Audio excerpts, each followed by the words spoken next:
మీరు ఎప్పుడైనా అనుకున్నారా most of the Indian beaches dark brown and డర్టీగా ఉంటాయి అని compare to other country beaches like Dubai, Indonesia etcetera. మన ఇండియన్ సీ వాటర్ ఇలా ఉండడానికి మెయిన్గా కొన్ని ఫ్యాక్టర్స్ అనేవి రీజన్ అవుతాయి. అందులో మొదటిగా జియోగ్రఫికల్ ఫ్యాక్టర్స్. మీకు అందరికీ తెలుసు మన ఇండియన్ కోస్టల్ ఏరియా అనేది చాలా పెద్దది అండ్ కోస్టల్ ఏరియా మొత్తం west side Western Ghats and east side Eastern ఘాట్స్తో కవర్ అయి ఉంటుంది అని. అంతేకాకుండా మన ఇండియన్ సాయిల్ స్ట్రక్చర్ అనేది కూడా కాస్త లూజ్గా ఉంటుంది.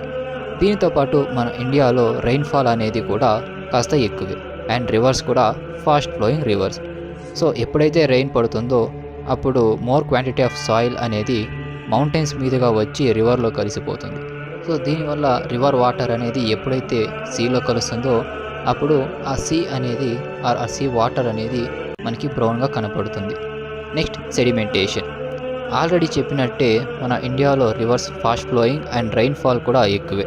ఇవి కాకుండా న్యాచురల్ డిజాస్టర్స్ లైక్ సునామీ, భూకంపం వీటి వల్ల కూడా కాస్త more quantity of soil, waste particles, decaying dead body and ఇంతేకాకుండా కుళ్ళిపోతున్న చెట్లు ఇవన్నీ కూడా సముద్రంలో కలిసిపోతాయి. దీనివల్ల కూడా ఆ వాటర్ అనేది కాస్త డార్క్ అండ్ బ్రౌన్గా కనపడుతుంది.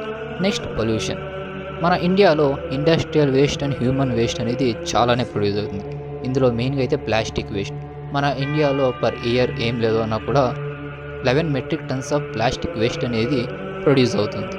వీటిని అందరూ డైరెక్ట్గా ఆర్ ఇండైరెక్ట్గా రివర్లో ఆర్ సముద్రంలో కలపడం వల్ల కూడా మన Indian beaches or Indian sea water అనేది డార్క్గా డర్టీగా కనబడుతుంది. Next phyto planktons.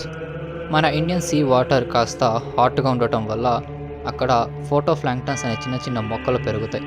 ఇవి చూడడానికి గ్రీన్ కలర్లో ఉండటమే కాకుండా ఇవి చూడడానికి అచ్చం కాస్త ఆల్గే లాగా పాచిలాగా ఉండటంతో పాటు ఇవి గ్రీన్ కలర్లో ఉంటాయి. దీనివల్ల కూడా మన Indian water or sea water or beach water అనేది మనకి డార్క్గా గ్రీన్గా కనపడుతుంది. And that's it for the video guys. Thank you.